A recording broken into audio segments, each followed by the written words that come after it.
প্রশ্ন আসলে কেতাব স্যার থেকে আসছে, এটা অ্যাকচুয়ালি তোমার মনে হয় কেতাব স্যারের বই থেকে বইটার প্রশ্ন হয় না। একটু জিনিস তোমাকে আমি বোঝাই। এসিও আহমেদ স্যারের বই বলো, অক্ষরপত্রের বই বলো বা রূপন্তের বই বলো, প্রত্যেক বছরকে বছর এই বইগুলোর এডিশন বাইর হয় সত্য, কিন্তু এই বইগুলোর এডিশনে কি কি প্রশ্ন বিগত বছর আসছে এটা জেনারেলি এরকম করে ঘটা করে অ্যাড করা হয় না, যেটা কেতাব স্যার করে। এবং এই জন্য কেতাব স্যারের বইকে একটা ক্রেডিট অবশ্যই দেওয়া লাগে যে তাদের বইটা সবসময় আপ টু ডেট থাকে, তারা প্রত্যেক বছর বইটার একটা নতুন এডিশন যখন বাইর করে প্রিভিয়াস ইয়ারের কোশ্চেন যেগুলো ছিল সেগুলো অ্যাড করে দেয়। বাট এখানে একটা রিভার্সিভ ঘটনা ঘটে। মনে করো সে তুমি হইতেছে ভাই কত ব্যাচ, তুমি হচ্ছে 24 ব্যাচ, ঠিক আছে?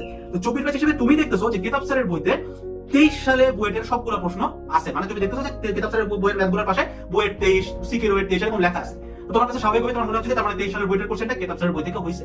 দেয়ার is a very wrong misconception there. Misconception হচ্ছে এই যে দেখো হইছেটা কি, 23 ব্যাচের বইটার एग्जाम হইছে, দেন এই প্রশ্নগুলো 24 সালের যে কেতাব স্যারের এডিশনটা বা তুমি যখন কিনছো যে এডিশন আসছে ওই অনুযায়ী তার আগের বছরের যে কোশ্চেনটা ওই কোশ্চেনটা ওই এডিশনে অ্যাড করা হয়েছে। পরে তুমি দেখতেছো আচ্ছা ঠিক আছে এখানে তো লেখা আছে কারণ স্যারের বই থেকে আসছে, বাট ঘটনা এটা ঘটে নাই। ঘটনা কি করছে, আগে বইটার एग्जाम হইছে, দেন কি কি প্রশ্ন আসছে এটা পরের এডিশনে এটা অ্যাড করে দিয়েছে। ক্লিয়ারলি বুঝতে পারছি?